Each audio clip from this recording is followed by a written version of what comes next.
Hello friends, good morning. আর এই just ঘুম থেকে উঠলাম, আর ঘুম থেকে উঠেই ব্লগটা আজকে শুরু করছি। সো দেখতে থাকো আজকে আমি কি কি করি। সকালে উঠেই মনে হয় জানলার কাছে আসি, আর আমি প্রত্যেক দিন সকালে ঘুম থেকে উঠেই জানলার কাছে আসি। দেখো টানা কয়েকদিন বৃষ্টির পরে আজকে রোদ উঠেছে, তো আজকে অনেক কিছু করার আছে। দেখে নিলাম, দেখো ব্রাশ ব্রাশ করে নিই, ব্রাশ না করলে কিছুই ভালো লাগে না।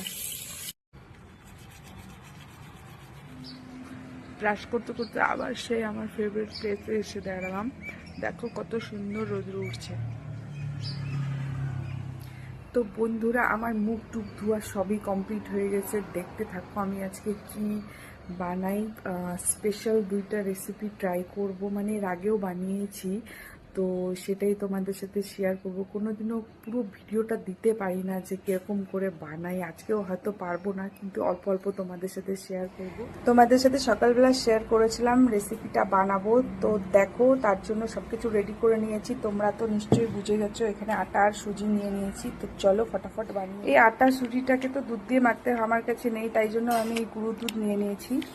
চলো, ইম্পর্টেন্ট পার্ট হচ্ছে এটাকে ভালো করে ময়াম দেওয়া। তো চলো দিয়ে নিই। আমি ঘি দিয়ে দিচ্ছি, আর ঘি দিয়েই দেওয়ার চেষ্টা করবা, ঘি দিয়ে দিলেই টেস্টি হয়। তো ফ্রেন্ডস দেখো, আমি গুড় ভিজিয়ে রেখেছি, আর গুড় দিয়ে বানাবো। নিজেরা যখন বাড়িতে খাবা চিনিটা অ্যাভয়েড করবা, চিনি তো আর স্বাস্থ্যের জন্য ভালো না, তাই আমি গুড় দিয়ে বানিয়ে নিচ্ছি। চলো মেখে নিই।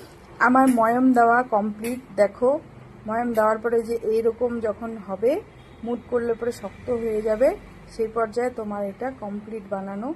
সো চলো গুড় মেখে নিই। তো বন্ধুরা দেখো, আমি গুড় দিয়ে পুরো মেখে নিয়েছি। এবার সুন্দর সুন্দর শেপ বানিয়ে নিব, আর তারপরে আসছি। দেখো শেপ বানানোর পরে কেমন। দেখো বন্ধুরা, আমি বানিয়ে নিয়েছি, আর আমার কাছে তো ছাঁচ নেই কিভাবে ওরা শেপটা দেয়। এই যে আমি এটা দিয়ে বানিয়েছি, দেখো ভেঙেও গেছে। তো চলো ফ্রাই করি। দেখো সব বানিয়ে নিয়েছি, আর একে একে ভেজে নিচ্ছি।